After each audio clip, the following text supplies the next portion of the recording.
Neboli twala byonna byewampa gwe wabimpa kusaba kimumpe bulamu ebyo birikoma wansi mu mutima gwange manyo kiraba oluyimba lukusuuta ndowooza mu magezi gange kyoba tokola bulumi mu mutima gwange nabo busuka menyekane seerera ng'olumuwabula oluyimba lukusuuta neboli twala byonna byewampa gwe wabimpa kusaba kimumpe bulamu ebyo birikoma wansi mu mutima gwange manyo kiraba oluyimba lukusuuta I got my 1+1 makeup and do. You're a nightmare ango. Baby, we're going musango. Gunsinze kalo musango. Baby, masema chichinya na kukola. Biebyo. Agama soka nulira bwerere. Wajja bwerere kayanira bwerere. Ebikumala muteriche wajja nacho kimanye.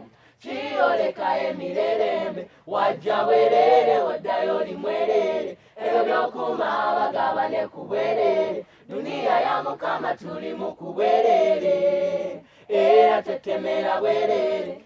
Oh my baby bonjour, love the way you dance. Misuwa jalaza, nzeya yimba do dati. Mr. Boy, I know you get a boyfriend and I get a girlfriend. I gotta just I wanna be your friend. Girl, I get a love and a love a record trend.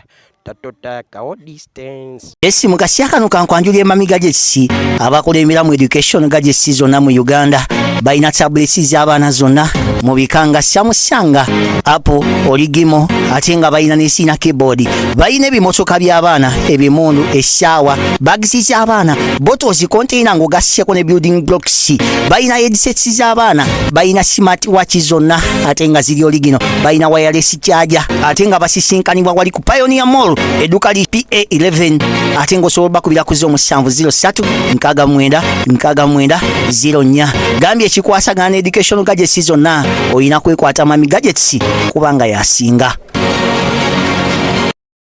Abaana bangi nnyo masomero mangi nnyo agakuyimbidde ennyimba z'amasomero era oba oliawo ezigatta ku ggwanga lino wabula eggwanga lye tulimu Uganda baana balenzi ne baana bawala temukyawuliriza nnyimba z'amasomero ku lw'ensonga oba oliawo music omulala abatutte.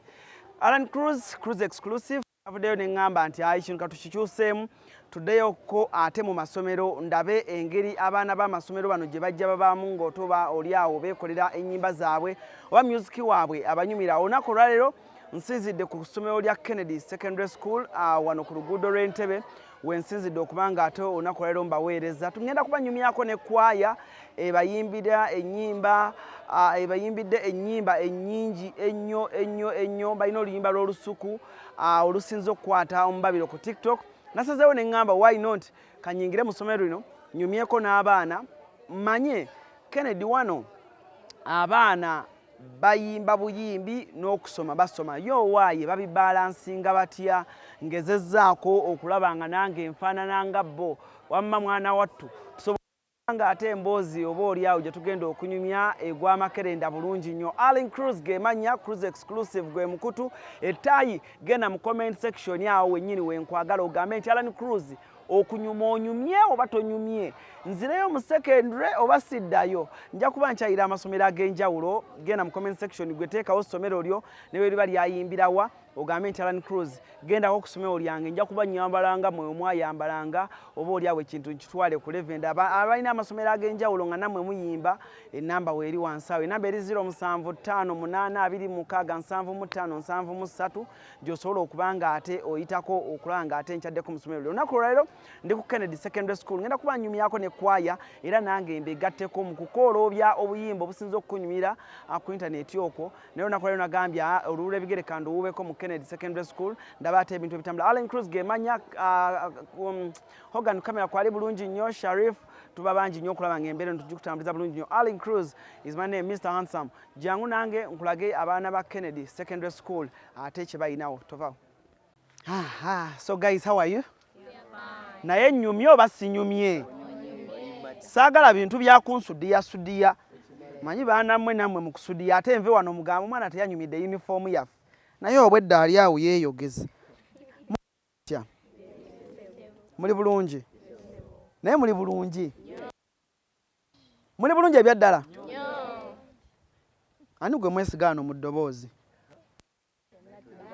mwena muli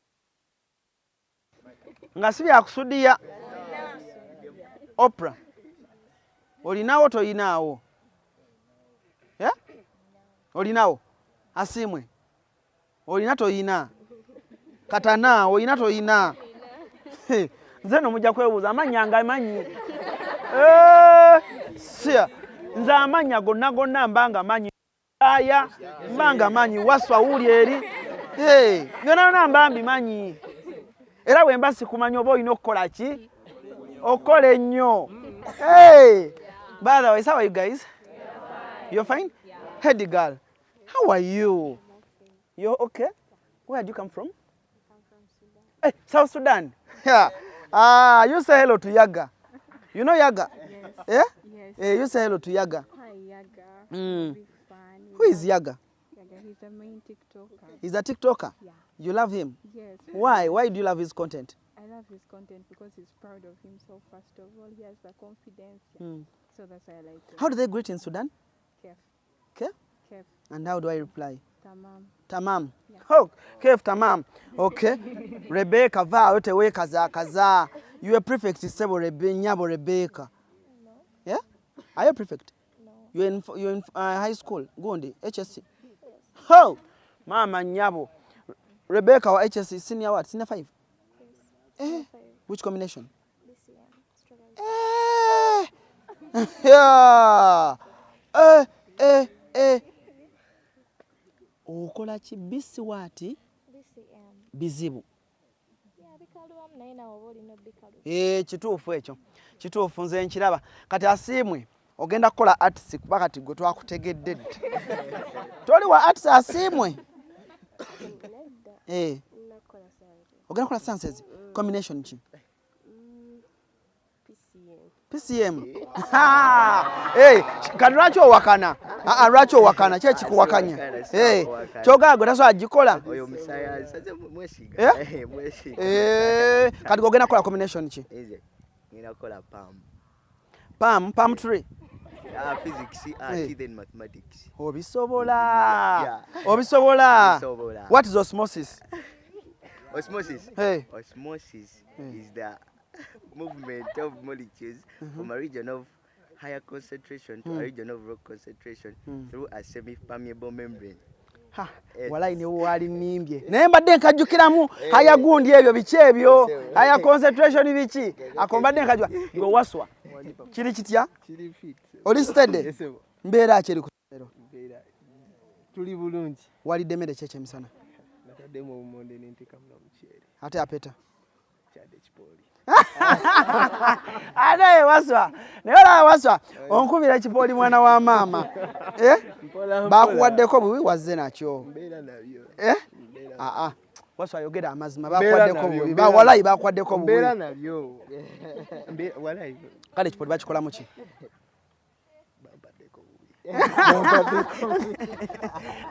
Lutaaya ogamba otya?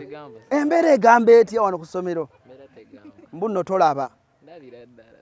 Shia. Mbuno bwe nkuwa ekyetaano ddala tokiraba nga tolinaako specs ezo. Oli mu class ki Lutaaya? Oli mu senior 4? Bitambula bitya? Bikalubakalubamukko. Nammwe mukaluba. Kati ogenda kukola combination kyo kuba kati fo yo tugiwunzika. BCM biology olwofuuka ki? Surgeon kiki ekikufuula surgeon?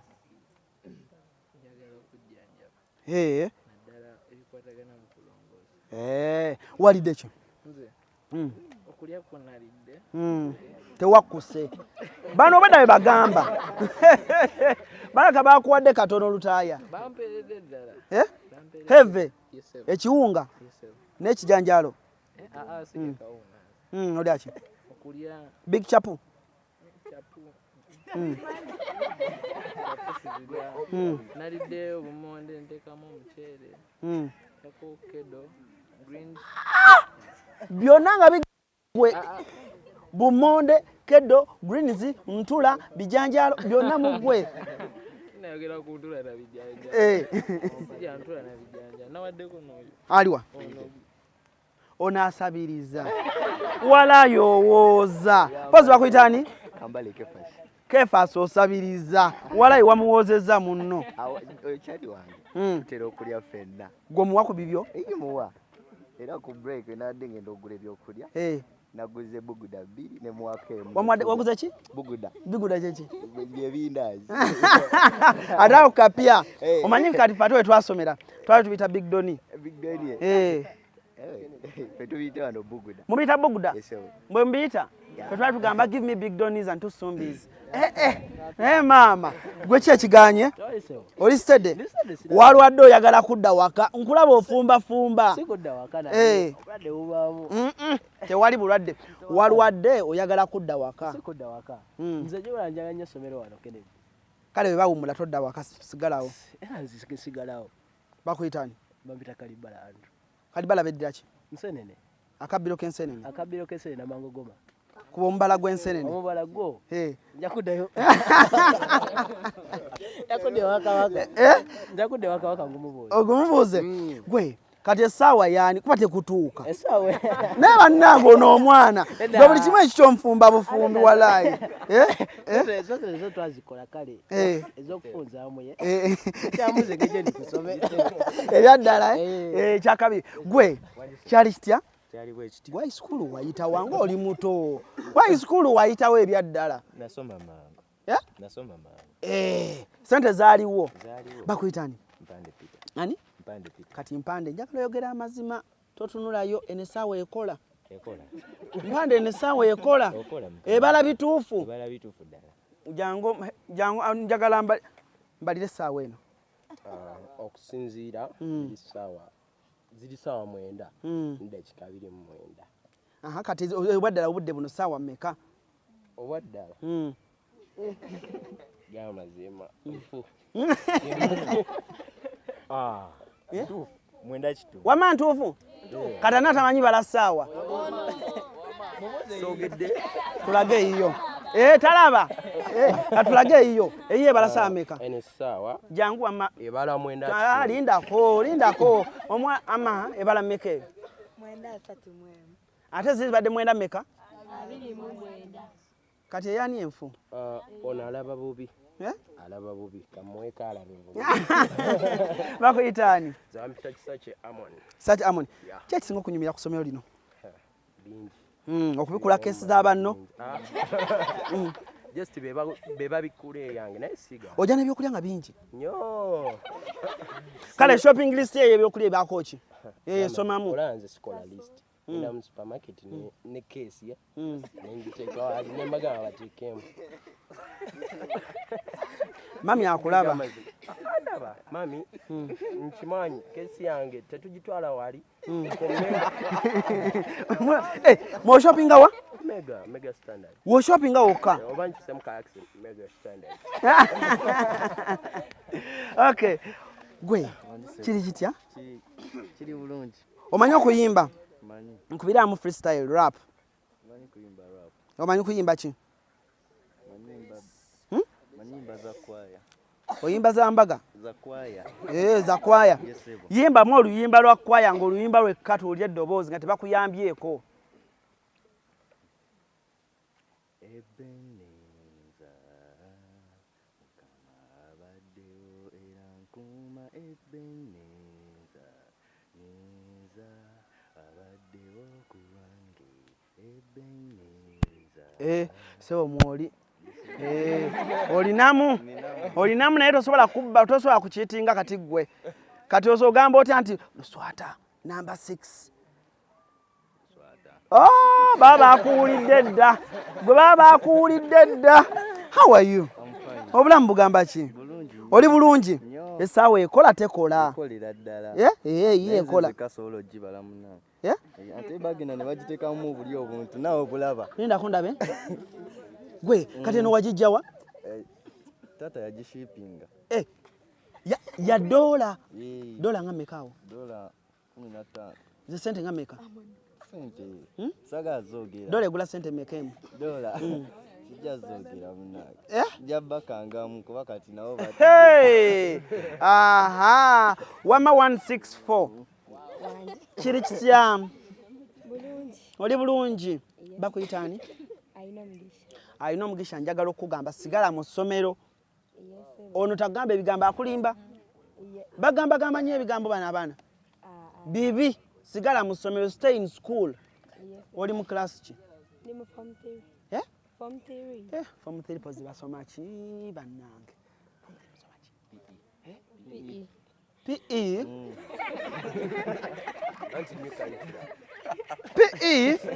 Fe PE twalinga mu apart together. PE? Kati PE mubaamu ki? Munokwevulungula? Tuba tuwuga, tudduka. Owugira wa? Swimming pool, twina pool. Mpaayo styles bbiri ez'okuwuga. Freestyle, breaststroke. Kidiba ki wano kye muwugiramu? Mulina swimming pool wano Kennedy? Iye. Eri side ki? Eriyewe waggulu. Mulina swimming pool? Mulina ye. As if kipya nnyo. Bannange, you guys can show off. Mama, how are you? Bakuyitani? Nizema Charity. Ninsiima. Sima yimbamu.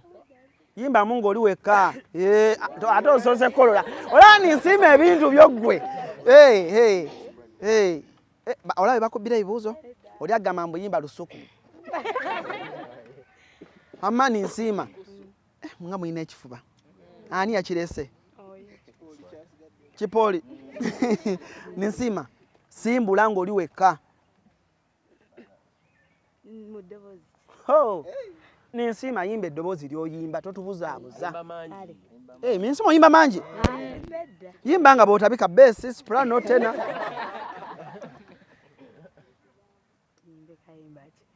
Nyimbe kayimba kigwe komanya ka stream. Lusuku.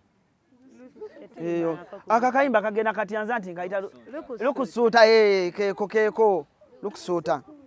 Kwebaza makubo gogadde, webale sala zotazeemu, nebensabe notabimpa, ondaze ntigwe Katonda. Bannange, nga you be shocked me the shockest. Soko nyongera. Kwebaza makubo gogadde, webale sala zotazeemu, nebensabe notabimpa, ondaze ntigwe Katonda. Kwebaza bulumi mu mpisa, webale kuba tebuma. Ero eddoboozi kiri olimba baliyita batya? Ati nze oba nnyimba ki? Wanjikeko? Eya. Munjerege. Sifuddeeyo. Owulidde mwanno kyatuwadde? Eddoboozi yo kali kwogerere.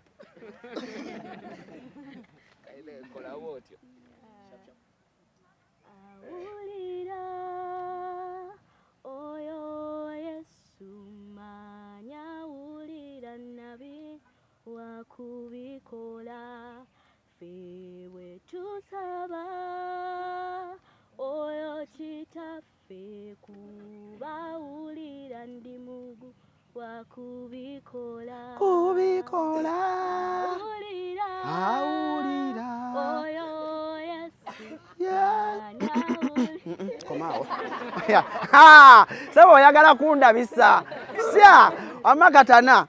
Ono omulabye sebo ayagala. Omanyi abaana mwambala uniform z'abannammwe. Nyinza okuyita katana nga si yeggwe.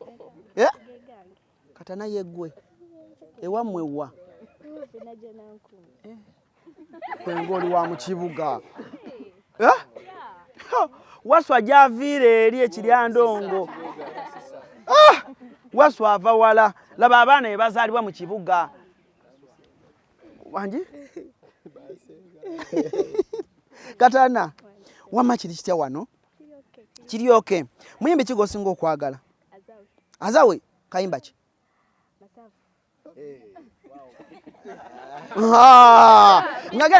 Katana. Nga tosobola yimba yadde Masavu ngwe ate muyimbiwo. Otyo? Teba bambuuza kyoli gye ndi ebigambo ze nkozesa kikaki the sun bagamba you're the groom bagamba you're my everything bwe nkunyumyako nkesa babali bamanyi baby nti wanva Agambye atya? gwe wabasoza kati bayita manji Sabula. I never wanna lose a real one like Totemeza muntu ku liiso. sabu kuma sabu Kuba. babali bamanyi baby tagwa Katana kuba. Bakube. Okay. Asimwe. Ogamba otya? Nogamba ki? Asimwe tomanyi lulimi lwammwe. Ogamba otya? Obulamu bugamba ki? Webale kuzimba. Kisa kya Mukama. Mubeera wa Asimwe? Abaana ba wano bonna bakwentebe road, Airport Street. Oli bulungi? Oli mu class ki? Senior 4. Oprah. How are you, Oprah K? Kati ketegeeza ki?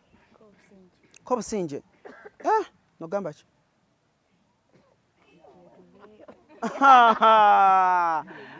Tayagala bategeere. Oprah. Kwaye etambula etya? Ebintu bitambula bulungi. Kayimba kyakasinza okukolera akakwaya guno omwaka. Kogamba nti kano twakakubye. Lukusuuta. Bana njagala nanki? Nyimbiramu omubiri Oprah.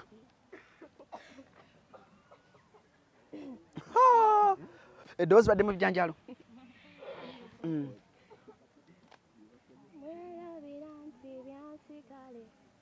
werabira nti nfuufukale omubiri guno ne gukutuma nambye omubiri guno mutemu abaali abamanyi nokkirawo Samusoni yalidde lirankyaye omubiri guno Oprah oyinamu. Hedigirl. Hedigirl waŋŋambye Oluganda. Ne microphone yange egudde kubanga neekanze Hedigirl. Maama nnyabo. Hedigirl. Oluzungu lwange lwonna lwenyonoonye wali. Hedigirl nedda. Olinga yaga mwennyini. Nali manyi yaga tamanyi Luganda. Ate bwe twambuga yaga wangi. Hedigirl. Oli otya?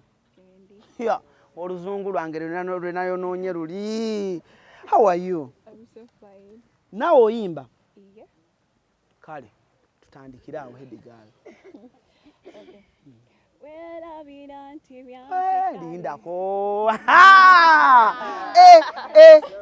Hedigirl, where do you come from? By the way, I come from North Sudan, that's Khartoum. You come from North Sudan? Yeah. You know I've ever gone to Sudan. I went to Sudan. but it's hot. Extremely hot. It's hot. And some brothers of yours are tough. Don't joke.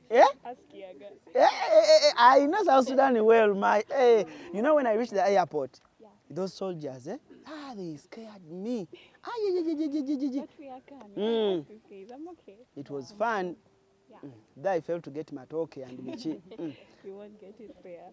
You won't. But I had fun. But they gave me a lot of money. I had a lot of money. But otherwise, you have a good voice. Now I want you on Pebulungi because you know people there always hey, South Sudan, Teriba Yimbi. You can imagine. Who said in South Sudan they are no artists? I want you to convince them in their language. Okay. Give them. In Arabic. Yeah? Like I should convince them in Arabic. You sing in Luganda, the one you were singing, yes. Okay. This one you were singing. Okay. Werabira nti byansikale werabira nti fufukale omubiri guno ne gukulu ngambye omubiri guno mutemu abaali abamanyi nokkirawo Samusoni yalidde lirankyaye omubiri guno muzibu nnyo ngambye omubiri guno mutemu. Komaawo bajja kubba eddoboozi lyo. Komaawo. Okulidde mu Uganda? Yeah. But do you get time and go back to the village? Let me say they shouldn't go back. You shouldn't go back to South Sudan. Hey, Bambi. Kale. How are you? I'm fine. You're fine. Ha, kumbe, what's your name? Mubezi Beatrice. Mubezi Beatrice. Ne Mubezi osanyirira akaviri. Mubezi, how much time do you spend ngoli kaviri yako? I don't know, but every time I see when it is disorganized, because I have to do that. Hey, ofuna obera ne ka brush ko mu nsawo. Like a mirror. Mubezi, how is the school so far? The school is fair. Why fair? Spend pocket money awedde? Achaliwo. This station yakagwa sekyo. Yagwadda naye. Achaliwo. Kale gwe bakwase ninga meka pocket money. 10. Mama, mwe you girls nga muyina ekyejo. Nze bampanga emitwalo egyo. Ati gwe. Kati gwe mami wakuwa masinga mami akuwa omutwalo bagu mu kitundu. Era nzijanga sitegeera. Okaba no sita. Fikaba naye basefiri. How much is your pocket money? 200. How much is your pocket money? 100. Mama, how much is your pocket money? Genda kusoma tunalaba.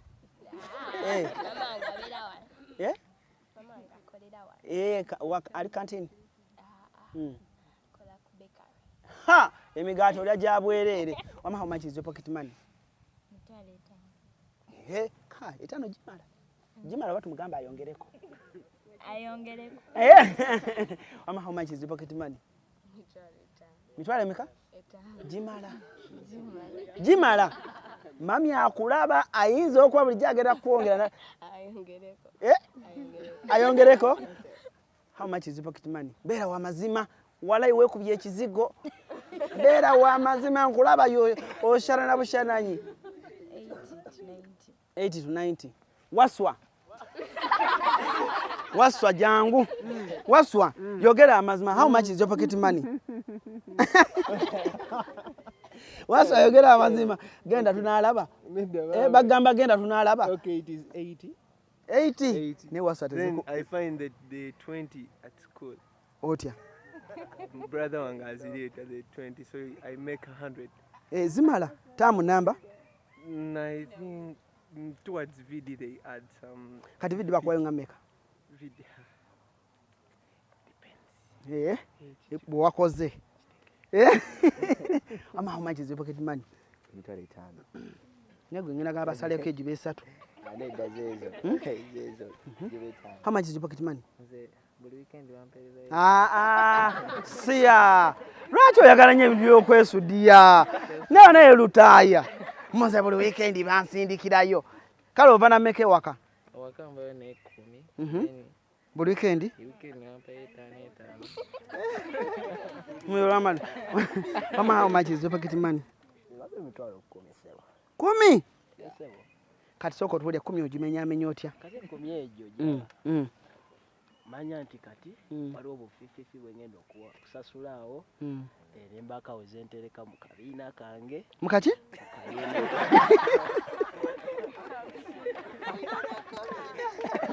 Ane musajja muganda. Kabiina. Era njo kitereeze. Ati we kiri kabiina. Kyogambye luli? Mu kabiina. Wamma, how much is your pocket money? Ndiwadde tebampa pocket money. Oli wadde? Okay. Wanji? 12.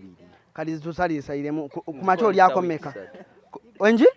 Nzikozesa mu 3 zokkaje. Emitwalo 12 ogikozesa mu 3 buli lunaku olya sente mmeka? Kubako neza saving. Olina okuba responsible. Osavingirawa? What teacher? What teacher? What teacher? Teacher akyakuterekera sente. Oba nkuwulira erinnya lye. Ayina ezizo? Yeah. Atamugamba. Mama, how much is your pocket money? 700? 700,000. Nedda musanvu. Badde manyi nti 7. Musanvu. Yes.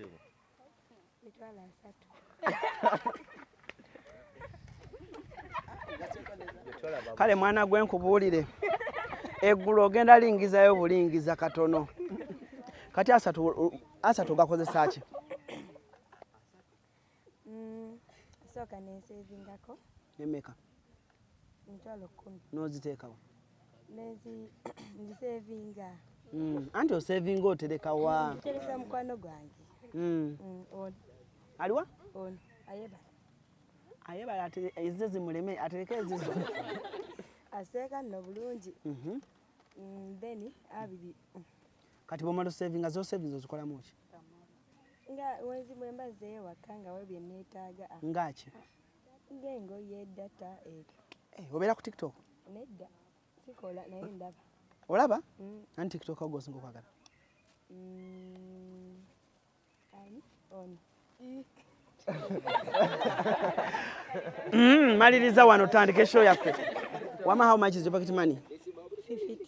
50. Njagala nyantu aboogera amazima. Ayogedde asatu ajawulira keesi bwe banaagimenya. 60. Laba nasiimwe. Anoonya kyalimba. 90.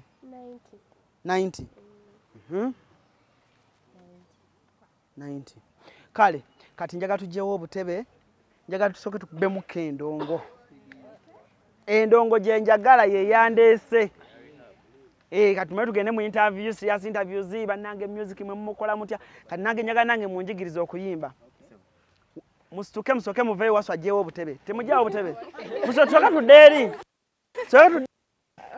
Wasswa ajjewo obutebe. Muviire Wasswa ajjewo obutebe.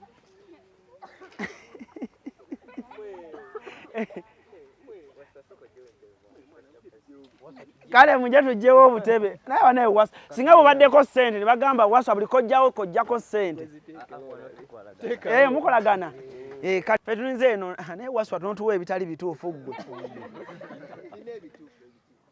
Oyo Wasswa gwe ntya yekka omwaleese waaki. Tugende.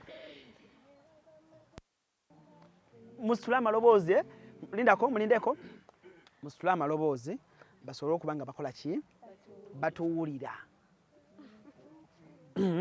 Njagala nga bwe lutandika. Tugende. 3, 2, 1, let's call in.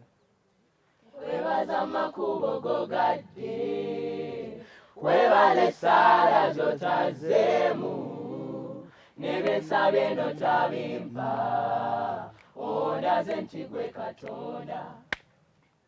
Nkwebaza bulumi mumpisa, webale kuba tebummazeewo, n'abandese ne bagenda, ze mmanyi olina ensonga. Oluyimba lukusuuta, ekitiibwa kikugwana, webala makubo gogadde, ze mmanyi olina ensonga. Oluyimba lukusuuta, ekitiibwa kikugwana, webala makubo gogadde, ze mmanyi olina ensonga. Ndowooza mu magezi gange nkyoba tokola, bulumi mu mutima gwange nabwo obusukka, menyeka neseerera ng'olumuwabula, oluyimba lukusuuta. Ne bw'olitwala byonna bye wampa gwe wabimpa, kusaba kimompe bulamu ebyo birikoma, wansi mu mutima gwange mmanyi kiraba, oluyimba lukusuuta. Ndowooza mu magezi gange nkyoba tokola, mu mutima gwange nabwo obusukka, menyeka neseerera ng'olumuwabula, oluyimba lukusuuta. Ne bw'olitwala byonna bye wampa gwe wabimpa, kusaba kimompe bulamu ebyo birikoma, wansi mu mutima gwange mmanyi kiraba, oluyimba lukusuuta. Oluyimba lukusuuta, ekitiibwa kikugwana, webala makubo gogadde, ze mmanyi olina ensonga. oluyimba lukusuuta ekitiibwa kikugwana webala makubo gogadde nze mmanyi olina ensonga byoke bikusanyusa bikolewe mu bulamu bwange byoka byoyagala ndi wano salawo nga bw'olaba gwamanyi lwaki natondebwa nze era lwe ndigenda gwamanyi makuba malungamu mokamwembera mpita atera nga ndi naawe ndowooza mu magezi gange ncoba tokola bulumi mu mutima gwange nabwo busuka menyeka neserera ng'olumuwabula oluyimba lukusuuta newolitwala byonna byewampa gwe wabimpa kusaba kimompe bulamu ebyo birikoma wansi mu mutima gwange manyo kiraba oluyimba lukusuuta ndowooza mu magezi gange coba tokola bulumi mu mutima gwange nabwo busuka menyeka neserera ng'olumuwabula oluyimba lukusuuta newolitwala byonna byewampa gwe wabimpa kusaba kimompe bulamu ebyo birikoma wansi mu mutima gwange manyo kiraba oluyimba lukusuuta oluyimba lukusuuta ekitiibwa kikugwana webala makubo gogadde nze mmanyi olina ensonga oluyimba lukusuuta ekitiibwa kikugwana webala makubo gogadde nze mmanyi olina ensonga mwekubire mu ngalo. Wow.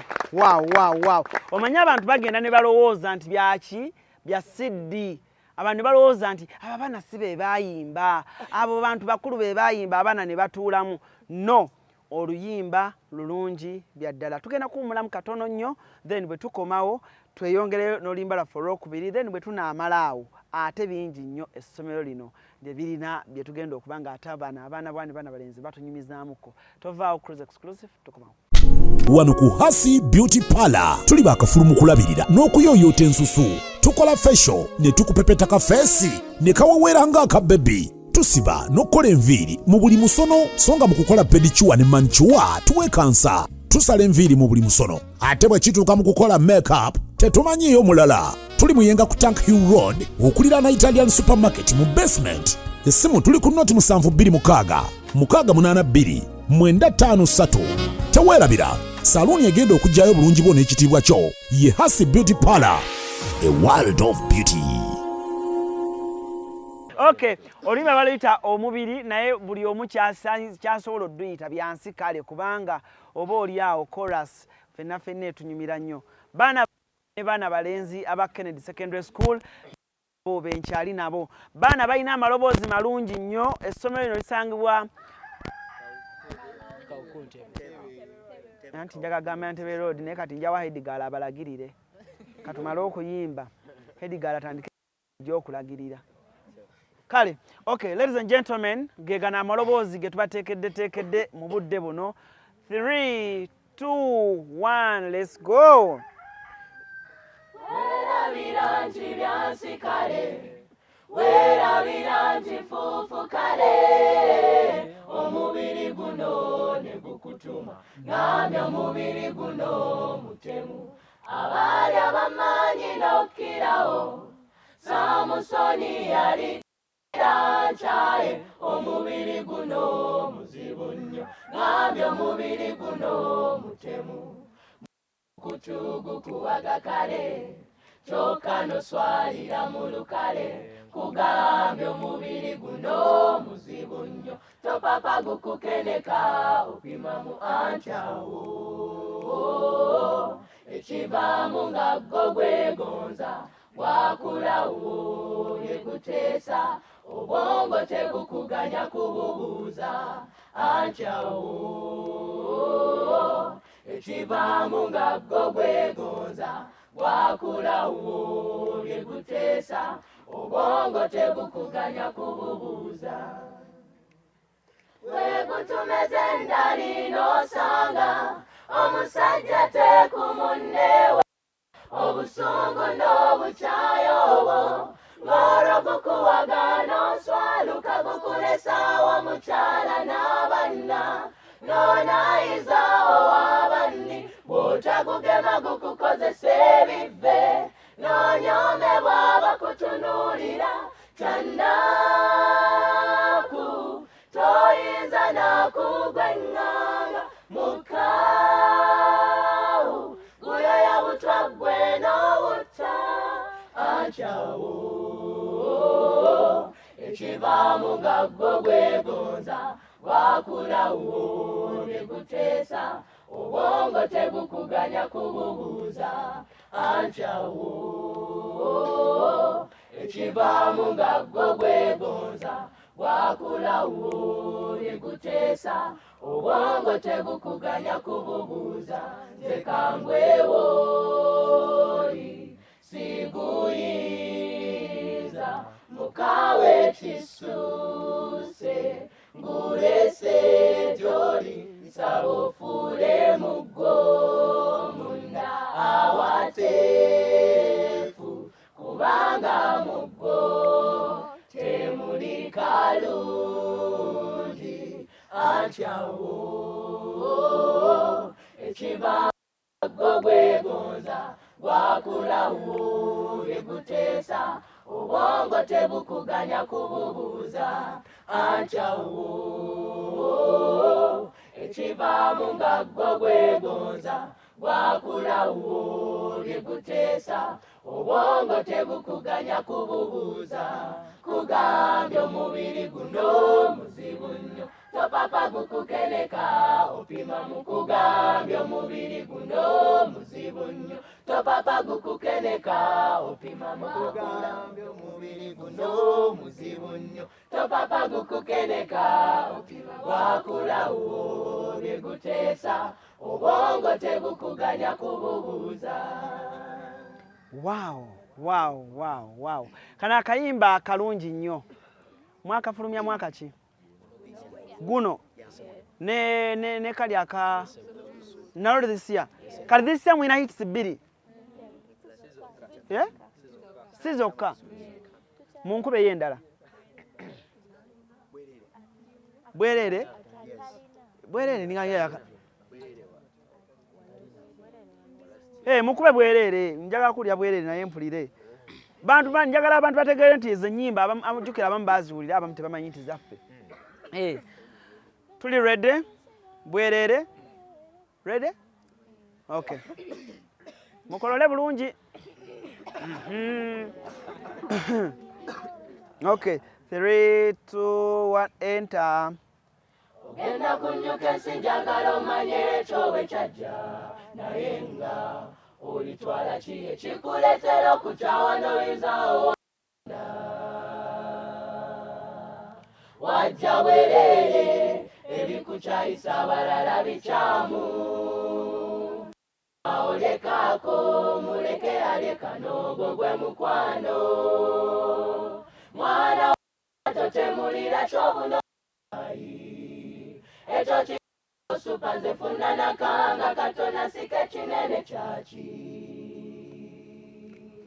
agamba sookanulira bwerere wajja bwerere okayanira bwerere ebikumalamu teri kyewajja nakyo kimanye kiyoleka emirerembe wajja bwerere oddayo oli mwerere ebyo byokuma abagabane ku bwerere duniya ya mukama tuli mu kubwerere era tetemera bwerere, ag'amaaso kanulira bwerere, wajja bwerere kayanira bwerere, ebikumalamu teri kye wajja nakyo kimanye, kiyoleka emirerembe, wajja bwerere oddayo oli mwerere, ebyo by'okuma bagabane ku bwerere, duniya ya Mukama tuli mu kubwerere, era tetemera bwerere, amazima omululu gwaki, ebyabanaku mubba byaki, osanga ow'amamotoka satu n'oguyumba ogunene,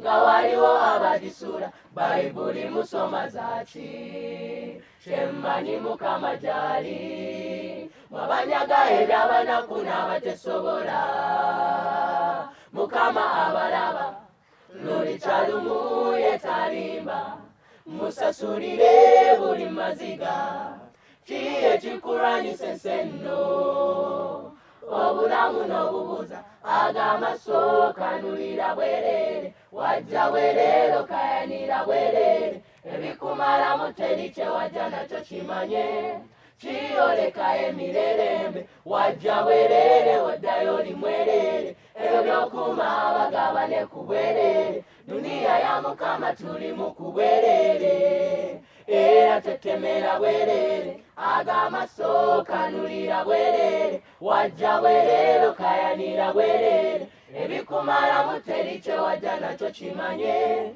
kiyoleka emirerembe, wajja bwerere oddayo oli mwerere, ebyo by'okuma bagabane ku bwerere, duniya ya Mukama tuli mu kubwerere, era tetemera bwerere, tuli mu kubwerere, era tetemera bwerere, tuli mu kubwerere, era tetemera bwerere.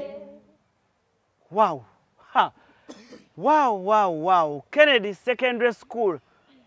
Wow, muyimba bulungi. Nkyagadde mweyongereko obugalo. Bwe mumalaawo mwewe n'obugere. Okay. Ziwede njaga mumpe oluyimba lwammwe lwe mulonda olusemba. Atalina agamba bw'ayagala mulungi ng'atemata kyemmaze okuzuula, amulina mukuuma akeera mu jjimu akasuka omanyi muzunga, osaba wazikuwanga taddamu kuzitwala kyokka okeera mu kumbuki, onakeera mu kkanisa era banfunirenga koyo eby'okuyita omuki,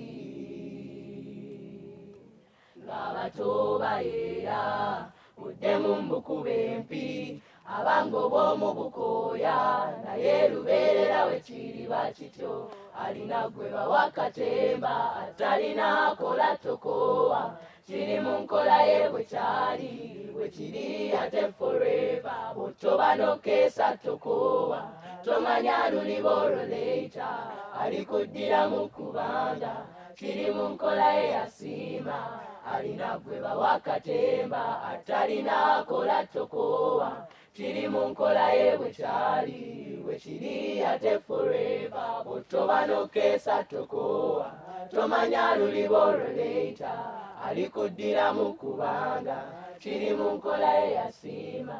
Leero olwangosanga ate nga n'olw'enkya luyinza obborange, wejjeemu okukiika ensingo, okola n'akumye yakola bukozi atyo, byangeri ye Katonda gwasiime gwawaane we mukiika ensingo, ngenda kubiranga buli yatuuse nindoorange, watampeeteri kyemmubanja yasalawo kyekinaabe kyange, leero ngate nga n'olw'enkya luyinza obborange, wejjeemu okukiika ensingo, kola n'akumye yakola bukozi atyo, byangeri ye Katonda gwasiimye gwawaane we mukiika ensingo, engalo ngenda kubiranga buli nindoorange, watampeeteri kyemmubanja yasalawo kyekinaabe kyange, alina gwe bawa katemba atalina akola tokoowa, kiri mu nkola ye bwe kyali bwe kiri ate forever bw'otoba n'okeesa tokoowa tomanya luliba olwo leeta alikuddiramu kubanga kiri mu nkola ye yasiima alina gwe bawakatemba atalina akola tokoowa kiri mu nkola ye bwe kyali bwe kiri ate forever bw'otoba n'okeesa tokoowa tomanya luliba olwo leeta alikuddiramu kuba kiri mu nkola ye yasiima. Wow. Ladies and gentlemen, tugenda kuddamu tutuulemukko then buli omu atandike mbeeko ebibuuzo bye mubuuza be brief tunyumye mukatono then tumalize show yaffe. Alan Cruz gemanya tugenda kuddamu tufune okuwummulamu kutono nnyo then bwe tukomawo nkomewo nga tutuzeemu tutudde then buli omu atubuulire challenges ki eziri mu kuyimba era ye buli omu ayagala beera ki omuntu ayinza okuba ayimba naye nga bakakamukake nga sigala naye nga just ekitono akirina naye nga si byayagala buli omu ayina ekyenjawulo kyatunuulidde njagala okumanya abaana bano oba generation eno biki bye batunuulira biki bo bye bawulira muli bye baagala okubeera. Tugenda kuba tukolamukko wano gye twandiise paliamenti yaffe ey'abaana b'amasomero. Right now okuyimba tukumaze naye buli omu oba oli awo agenda kuba topic gye ngenda okuleeta then buli omu ateese. You raise up your hand but let it be fun, yeah? You're free to express what you want, yeah? Kati waswa gwatambuza akazindaalo ogenda n'omuwa n'ayogera okitegedde ate nyagambe tokwata ku ntebe ya hedigaalo waswa tomanyi bakulu hedigaalo gomanyi hedigaalo gwali weesimbyewo otya n'okutya owaki hedigaalo omanyi mu kabineti yo omumanyiko mu kabineti mwali aba prefect yenkadde kati eno ne yagwa wali ki wali prefect waki wali dom father tata w'abaana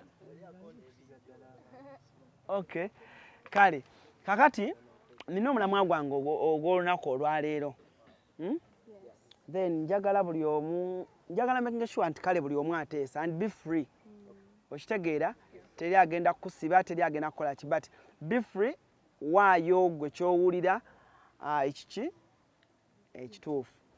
Ennaku zino tulina TikTok mugimanyi mwenna TikTok mwenna muli ku TikTok kati njagala mumbuulire TikTok eno kale mwenna mulaba ebibaako mulaba abaana ababaako mulaba buli omu bwe yeeyisa njagala bwe mba nkwadde microphone nga waswa aleese microphone wooli tolandagga nnyo but beera brief otwe answer so that n'abalala bakola ki.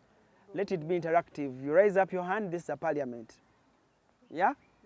It's a parliament. You raise up your hand. No gamanze honorable gundi. No tesa. Achikiridde. Esaza no yogera stream yo. District. Honorable Waswa. Achikiridde district ya.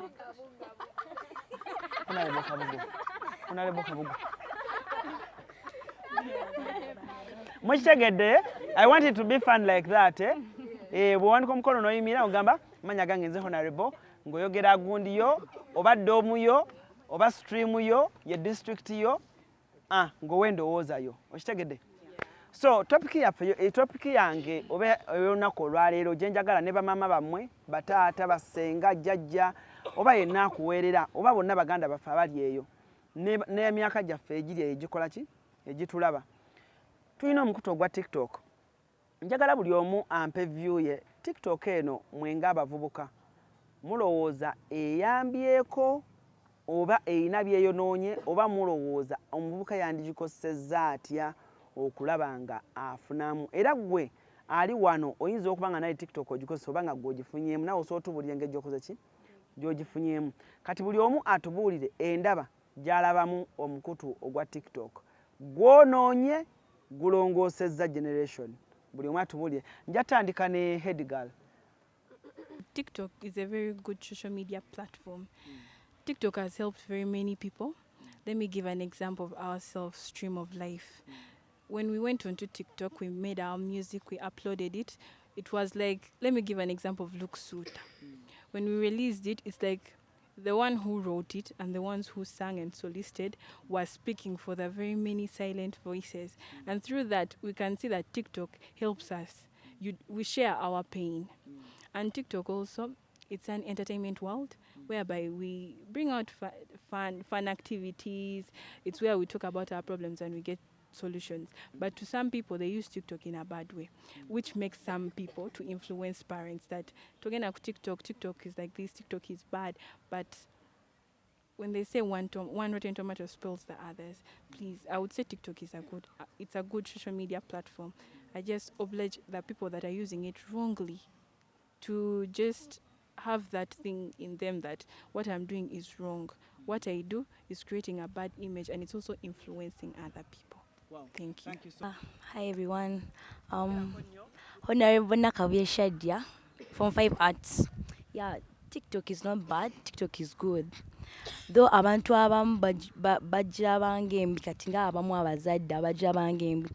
Kale, for example, omuntu ayinza teeka nga challenge, like dance challenge.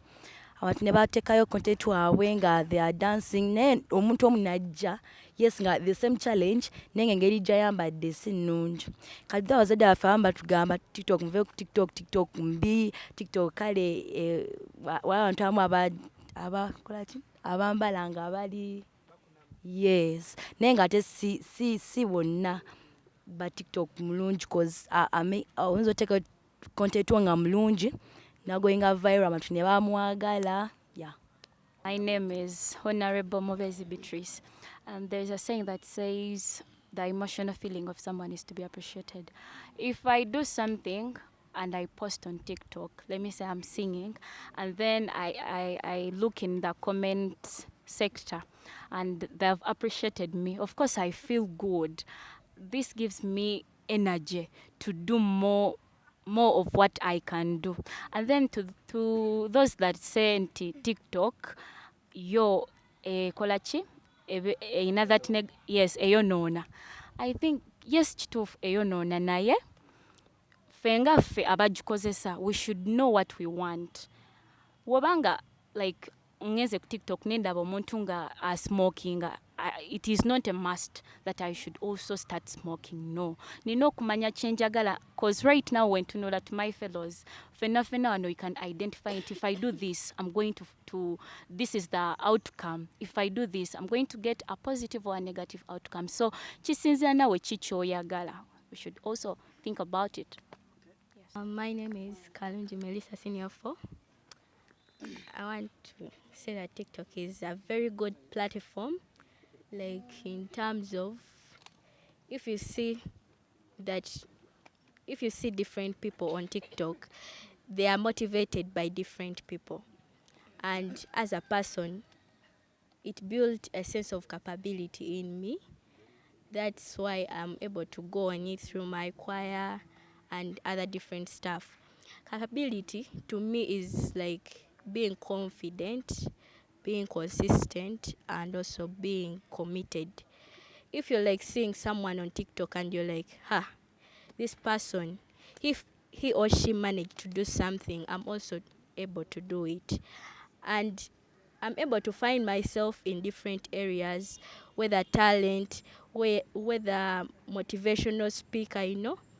So it helps one to find him or herself indirectly but positively. Don't take it in terms of a negative part. Yeah? Yes, that's TikTok to me. Hello, my name is Honorable Nabata Asha, and I want to njagala kwongerako ku kya Beatrice kyagambye nti sinti kyogenda olaba ku TikTok kyogenda okukola. Kati nga example gyawadde ey'omuntu asmokinga, toyina kukola kibi, kyobala tulina saba Mukama tulungamye buli kimu kye tukola so that tumanye ekituufu n'ekikyamu. Yeah. Nze kansooke mbabuuzeeko kubanga sinnawulirayo ababuuzaako. Mbabuuzaako Miriam Confess Kristo Omunazaleesi. Amannya gange I'm Honorable Kisache Amon aka Legend Lyrics. By the way, aka Legend Lyrics. Nsuubira okusangayo ng'onfollowinze ku TikTok nange. TikTok kati kambabuuze mmwe kiba kikuchimisa like okuscrollinga tewali musango kuscroll ojja kalaba ka video naye lwaki gwoba okalaba anti kati kankubuli obadde okimanyi nti ne sitaani nalaba ka video nga omusajja agenze mu ssabo omukazi agenze mu ssabo omusamize n'amugamba mwagala mbuto kyokka nga mwabajjamu embuto wano ekitegeera ne sitaani nayo tayagala bibi ku sayidi ye kati nawe beeramu akakooyo akatono tunagamba mwana kano ka video kabi lwaki okalaba linda mpaka wonaakula olyoka ofuna obuwogo byonna byebyo nebaza abavubuka abakozesezza TikTok eno obulungi. Waliwo ba upcoming artists TikTok beeyambye waliwo Virota bangi kubanga kati nganze okuwulira Virota nasooka mutegerera ku TikTok oba okitegeera nasooka wulira kano when I look at you my love you're such a memory to remember ekeko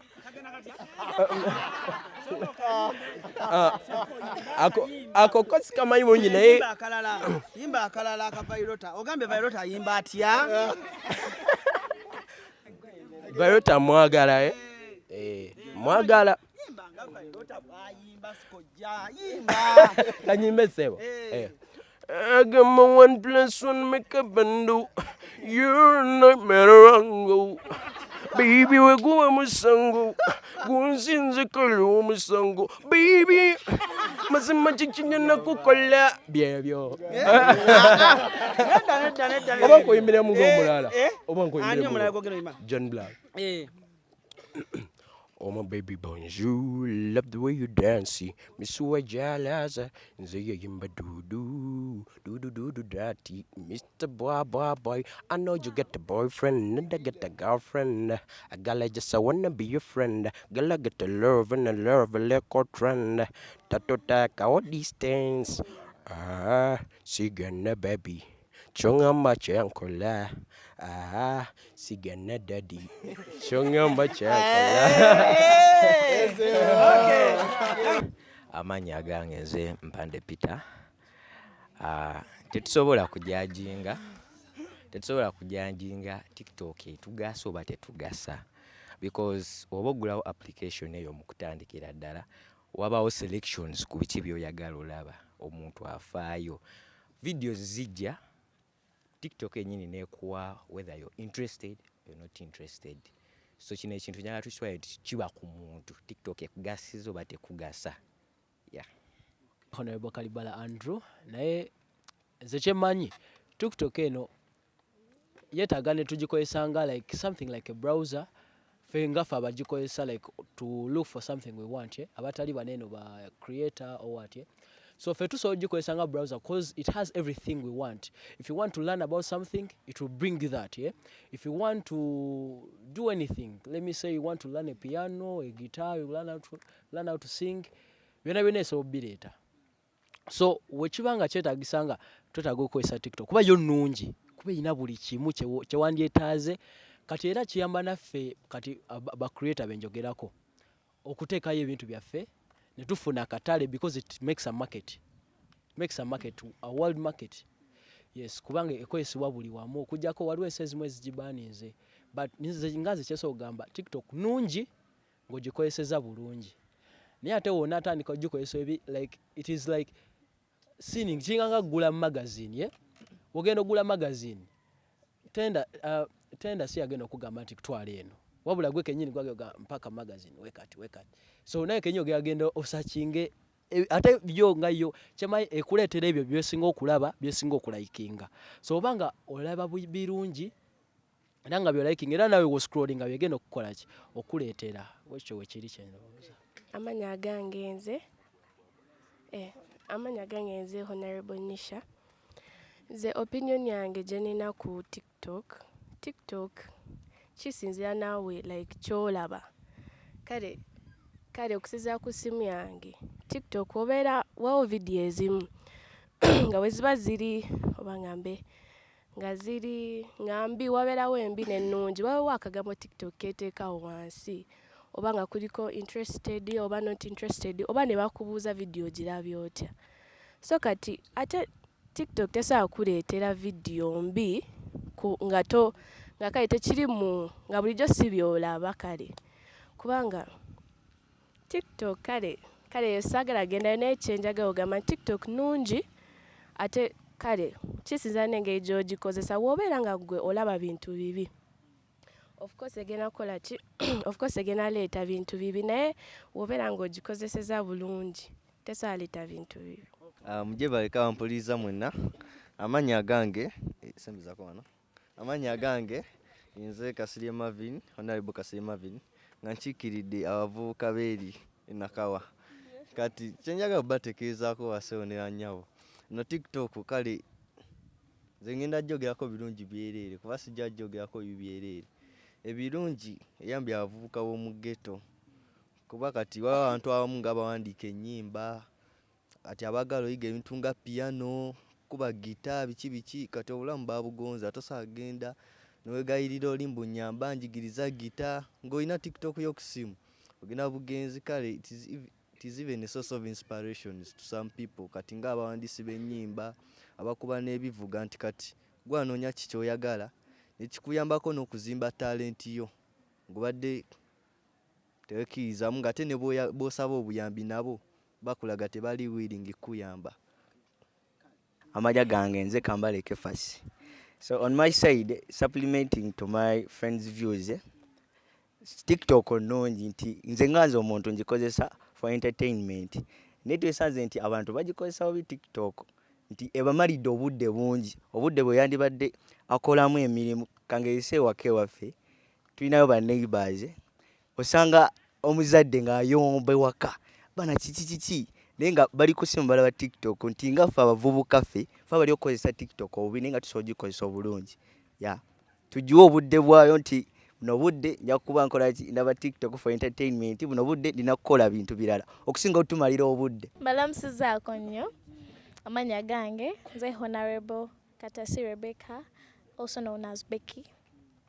So TikTok eno erina ekirungi kino. TikTok eno yemba nga nina talent ey'enjawulo muze kale nga tugeze nsobola okuzina oba okuyimba nsobola okuteekayo ka video kange mu by'okusaaga then abantu ne bandaba for example ya Winnie Wamami yateekayo ka video ke just ng'azina then abayimbi abanene ne bamulaba nga babasobola omukozesa nga vixen so ne kiyambako okuggyayo that talent of dancing n'oba kale yo singing then kwaba abakozesa TikTok obubi kiva ku bo nga bo cause wobanga oggulawo TikTok account TikTok nga wakagifuna bakuleetera options ennyingi ezo n'olondako oba oyagala ebintu nga bya comedy you tap there oba oyagala ebintu nga bya romance oba romantic you tap there oba oyagala ebintu nga bya just music oba movies otapingamu so kiva ku gwe to choose then bakuleetera ne maybe woteka birthday so abamu maybe aba baagala okulaba ebintu ebyekikulu atekamu emyaka nga natekamu 1900 oba nga 7 kati automatically baba basobola okuleetera ebintu ebiri 18 and above so it starts with us fe abasalawo kiki tulaba kale TikTok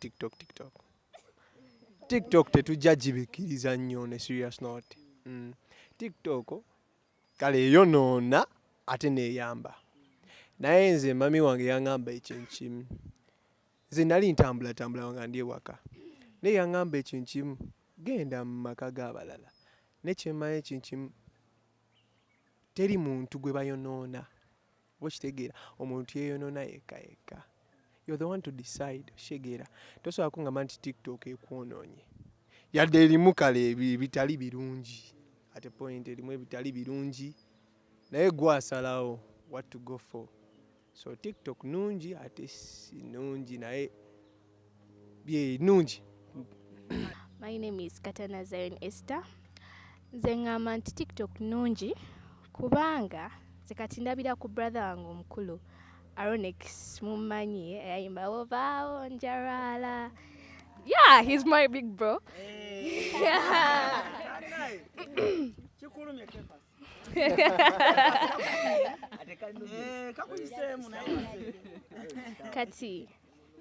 Kati nze ngamba TikTok nungi kubanga eyambyeko okumuboostinga.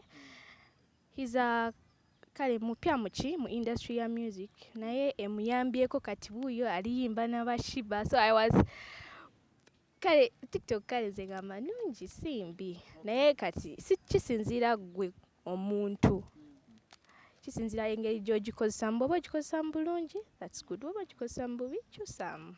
Yeah, that's right.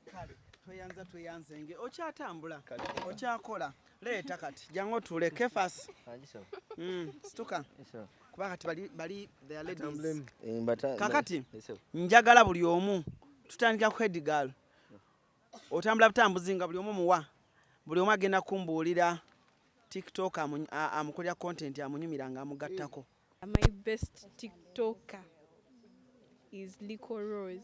There is this lady that was once on BB Niger, Liko Rose. She's a good dancer. She has content. Like when you scroll on her page, you feel like you don't want to stop. Right now, Jaganyo Esther Ezekiel, webayimba nalabanga wanji webatuse bingi bebatuseko, and I feel I also can. Yeah. Nze njagala nnyo omukyala bamuyita Melon, then njagala nnyo ne content wa Zaira ne Endurance Grand. Kale bayine webazina you feel touched baso expressing what they feel through their dancing. Then Melon ayina that soft touch in her voice, so really captivating. You can easily get captured n'olyagala.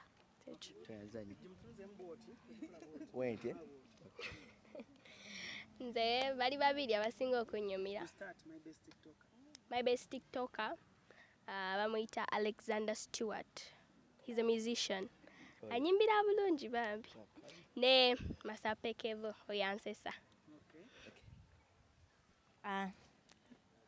My best TikToker bamuyita Kevo, of course.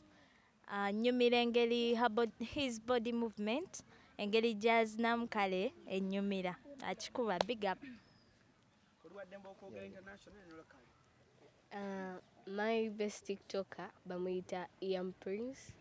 Okay, anyumira engeri simanyi naye ayina engeri gyakola ebintu bye just nanga. Yeah, my best TikToker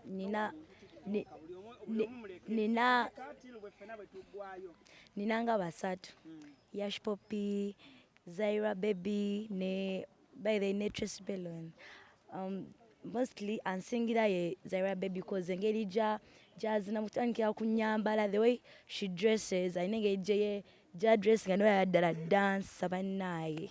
Big up to you, Zaira Baby.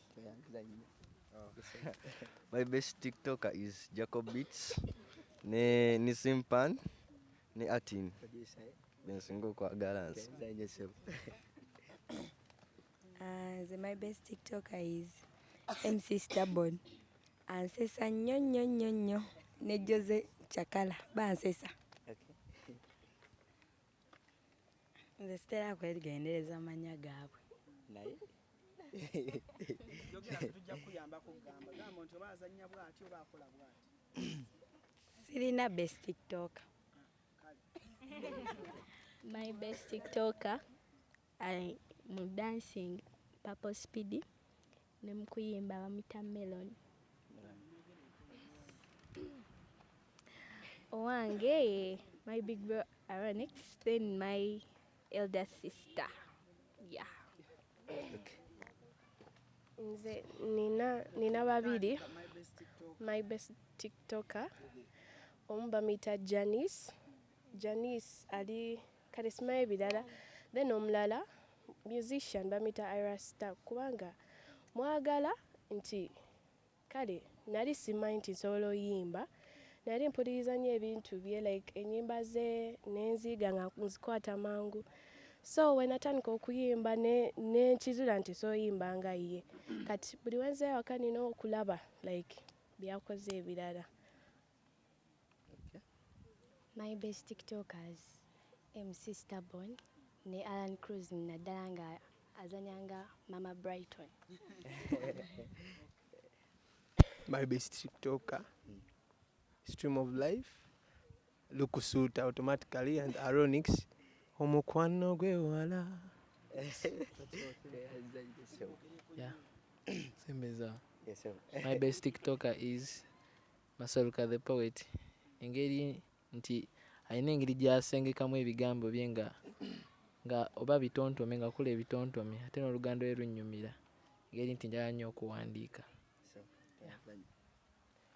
My best TikToker waliyo This Family ne gundi Rido Padde abanyamba okushapeninga obwongo. My best TikTokers are Daily Codes, musajja oyo mwagala cause my education egenda kurunninga mu software production, so ndaba byakola daily nkitwala nga lessons. Then omulala ayitibwa Bobby Bass, musajja oyo anyimbira bass kitegeera mukolerako drills buli wenzirayo okweyongerako. Best TikToker wange CB Toka ne Tata Chimba ekibanjagazaako kubanga like njagala nnyo ebintu bya acting pozi ne Edwin Paul njagala nnyo ebyo like okuddusa obwongo n'ogamba kati eno video ngikoze ntya bwe bityo omulala besobola kwerabira Violeta ne John Black ekibanjagaza bayina kyetwandiise voice signature like baleeta kintu kyoli nateekawo oli nateekawo John Black boy osegeera ne babanga go oyawula mangu John Black boy like nayawula naya omuntu era tosawulira akayimba kalimu nzimpita baby notamanya nti Violeta oba nowuliramu boy notamanya John Black kyekyo kibanjagaza voice signature. So my best TikToker bamuyita Aronix. Big up to you bro. tweyanzenge. Thank you so much. Lwaki nkoze ka segment kano njagadde abaana bannayuganda abali ku TikTok. High school eno mulimu abavubuka abajjencha. Oyinza okubeera ku TikTok ng'olaba wakikuba ng'olaba wakola ki naye numbers zikulaga nti abaana bano abakozesa TikTok pakati bano abaana nchiwa bonna bonna badde muhidde balina amasimu numbers zikulaga oba wano kisobola okukulaga nti ba TikTok mube mulowooza nti abaana bano babalaba ate balina kirala nnyo kye baagala so bw'oba olina obudde finding out omwana wa alaba TikTok ki era yo TikTok akola content ki kubanga kijja kuyamba okumanya omwana wo oba oli awo kyayagala kubanga oba oli awo amanya gembadde nsuubira okuba nti buli omu agenda gamba nze nange ono nga bafaanagana ate mbadde shocked nga abaana bo nga abaana balina balala nnyo oba oli awo be bafollowinga kale neyanza nnyo neyanzenge naye nja kusembyayo ne head girl nga ambuulira nja kufunayo head girl n'amuwala omulala omu babiri n'abalenzi babiri head girl ng'ombuulira wano e Uganda mukazi ki gwolaba n'ogamba nti I like that lady because ali kino ne kino ne kino ng'olaba ku inspiring ayinza okuba si muyimbi ayinza okuba muyimbi ayinza okuba akola ekintu kyonna then bw'omala gwolondeyo gwe nga head girl omuwala omulala gwe wandyagadde ayogere. Okay. Mu Uganda, the lady that I've seen that has inspired me so much. Mbanga sirimbi. Okay, well, speaking the truth, it is one lady. She's called Namakula. Rema Namakula? Yes. And that has come from my friend at the extreme end. She talks so much about the lady. So when I went deep into her findings, okay, she's one woman. She's on her own stand. She's there 24/7. With somebody or without somebody, she is a woman. Just like her so much. Wow. Kati ani gwandyagadde omulala ayogere head girl. Gweronda gw'oyagala. Shadia. Okay. Shadia. Yes. Saagala awa muntu. Wama Shadia gw'oyogere owo gw'owulya ku mutima. Ng'ogamba oyo omukyala buli lwe mulaba ngamba oh wow I wish I can be that lady. Yeah. Nze omukyala gwe mpulira nga inspiring obulamu bwange Rema Namakula, to be honest, cause engeri gye conductingamu kale nze kuva dda nga nkyali muto nga muwulira Rema Namakula engeri gyatandika gyapambanyemu n'obulamu bwe mukazi wattu, but right now she's a boss lady. Bane mwagala. I love Rema so much. How old are you? 18 years. Okay. Yes. Wow, kale. Thank you. Kakati sijja kuwoja gamba Vairota. Bannaye omwana atukubye Vairota olwaleero. Mubalenzi. Nze ngenze nonze. Nze nganze omwami omusajja gw'ogamba nti oyo mwana buli lwe mulaba nziramu amaanyi ne ngamba one day njagala mbeere ng'omwami oyo. Omwami gwendaba ne ngamba oyo musajja ebyaddala ye yakimala. N'abaami babiri bensinga oteekako amaaso gange buli lunaku ng'omu ku bo ye HM waffe. Yes, Mr. Bamuleseyo George. Omusajja yayogera ebigambo ebirimu like byowulira nga bikutudde ku bwongo. Gwe kenyini n'obyeyambisa mu daily life yo. Gwe byaddala bikuyambira ddala. Kuba kati I can manage any congregation. Natandise kwogera like I can speak to anyone. Yes, n'obazaamu amaanyi buli kimu lwakuba byonna byonna mbiyigidde ku musajja HM waffe. Yeah. Ate omulala? Omulala. Era naye muyinza ogamba twannesibira nnyo wano naye nagambye njagala nnyo Kennedy. Omulala ye Mr. Magezi. Mr. Magezi era nga wulira nti Magezi ye. Ebyaddala obulamu bwe engeri gyabutambuzaamu, his coordination engeri gyayogeramu n'abantu. Cause waliwo abantu abamu n'owulira nga ono omuntu ne bageza abamu bannange.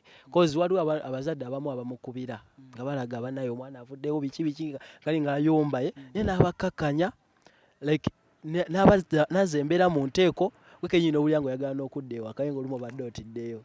Abasajja abo banyumira nnyo. Kale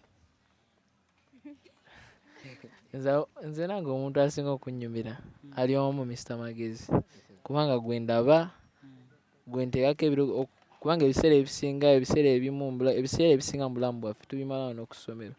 Gwe nteekako ebirowoozo naye gwe nteekako amaaso gange engeri gy'awandiikamu ennyimba ze Oluganda lwakozesa obudde bwaziwa okubuulira kubanga ennyimba Magezi yabawandiikidde ennyimba zonna ze muyimbi. Yawandiika ne Lukusuuta. Mr. Mongs Hope zanyumira nnyo era neegomba. Waliwo n'ebiseera ebimu endowooza singa bakwata omutwe gwe ne baguteeka ku nze singa ndi wa ttabu. Waswa gwasemba ombulira omusajja gw'otunuulira oba omulaba ku TV naye mwana Waswa neomala obeera awo mwana bayinza okuba babiri. Waswa asooka Dr. Jose Chameleon nze muyita sa akinkubira walayi tata microphone. Omusajja oyo tata microphone ne recently ndowooza mwamulabye tagita era nze ku mutima ngamba tetulina kye tumubanja. Ate omulala bamuyita oba omumanyi Moran Claren. Sibamanyi. Bamuyita Moran Claren naye just treating us psychologically. Akola abana bali psychologically.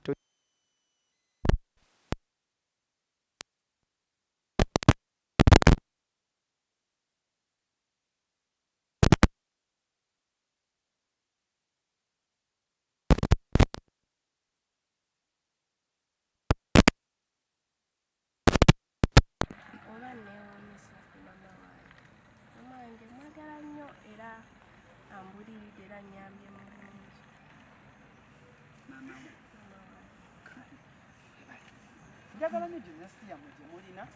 Njagala nnyo omuntu nga awa ansa omuntu z'atasuubira. Omuntu abantu bali eyo balaba balina ansa ze basuubira.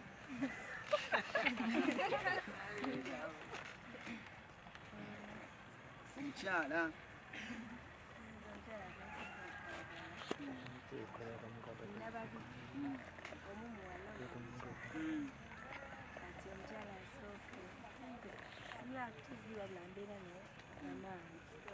kubanga waliwo ebintu ebimu nese nga bizibu naddala nga ndowooza leero mpedde kunsalya bambi n'abikwata mpula n'abitereeza nabiteeka mu nteeka nebitereeza then omwana omulala gwesinga okwagala ye ayebale yaliwa Ayebale.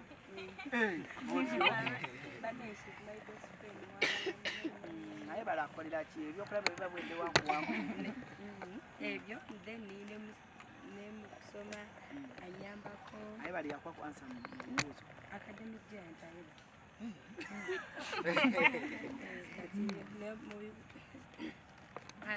She motivates me to study. Yinza kufaano nga sibuza kwa Ayebale academic giant. Yo. Ayeba. Wanji. Bannange obikola. Masavu. Nyo balwaki abaana abatono baba bagezi. Oli mu class? Senior 3A. Yabagezi. Nedda just but streaming anti. Oyinza okujja naga gugenda mu kati gwa academic giant. Mbulirayo omukyala naye gwolaba gwogamba nti kasita malo bikuba bwenti ebitabo wansi. Njagala mbeere ng'omukyala oyo bayinza okuba babiri nkwadde babiri. Kale. Asokera ddala. Sisaana mubuusa amaaso. My mother. She is very hardworking despite all situations, the hardships. She still goes on with the aim of I want my kids to be better. Oyo yasoka. Owokubiri. Njagala nnyo Lydia Jasmine anyimbira bulungi. Obayimbi beega anyimbira bulungi. Oyo yanyimbira bulungi era nze wenkula. Oba bampa eddoboozi lye simanyi. Kale, thank you so much ladies and gentlemen. Mwebale nnyo mwebayire ddala okubeerako okuva gye twatandikidde okutuuka obudde buno nga tumaliriza. And thank you so much mwenna okubanga bambi muyina empisa ate muli lively. Sirabyemu muntu ali awo yesikasi musanyufu talina vibe mugina mwekubireko mu bugalo. Yes, mwebale nnyo mwebayire ddala. I will always continue okujja wano. Bwe mba ne program yonna mugamba bugambi Mr. Magazine nti kubira Land Cruiser ajje. Me always be here. Oba drama muina gundi bagita batya?